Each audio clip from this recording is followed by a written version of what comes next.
உங்க 4 பேர்கிட்டயே நான் ரொம்ப நாளா பேசணும்னு நினைச்சிட்டு இருந்தேன். இன்னைக்கு சொல்லணும்னு தோணுச்சு. அதனாலதான் உங்களை வர சொல்லியிருக்கேன். உங்க 4 பேருக்கு நான் ஒரு விஷயத்தை சொல்லி நல்லா கேட்டுக்கிடுங்க. இனிமேல் எந்த வகையிலயும் நீங்க 4 பேரும் ஏது தமிழ் வாழ்க்கையில சம்பந்தப்படவே கூடாது சொல்லிவிட்டேன். அவங்க விஷயத்துல நீங்க யாருமே தலையிடக்கூடாது. அவங்கள பத்தி நீங்க நினைச்சு கூட பார்க்க கூடாது சொல்லிவிட்டேன். இன்னைக்கு நானும் இந்த சபையில நின்னுகிட்டு இருக்கும் போதே என் மருமகளை பத்தி தவறான முறையில நீங்க அந்த சாமியார் கிட்ட பேசுனீங்க.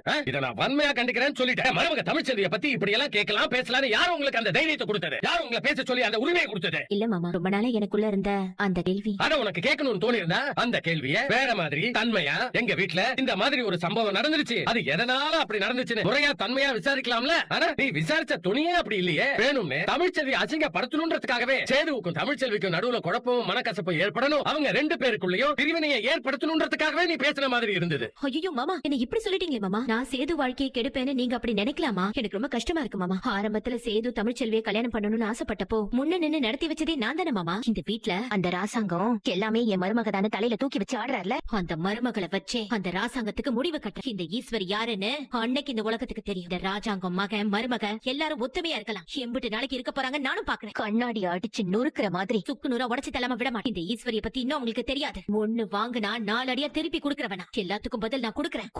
நான் பண்ணது தப்புதான். அதான அந்த தப்பு உணர்ந்து உண்மையிலேயே மனசு வருந்தி விட்ட மன்னிப்பு கேக்குறேன்ல. இப்படி எதுவும் மனசு மாறணும், என்னால உண்டான காயத்துக்கு மருந்து போடணும்னு நான் எம்புட்டு முயற்சி பண்றேன். ஆனா நீ எனக்கு ஒரு வாய்ப்பு கூட கொடுக்க மாட்டேங்கிறியே. ஏன் தமிழ் இப்படி இருக்க? ஏன்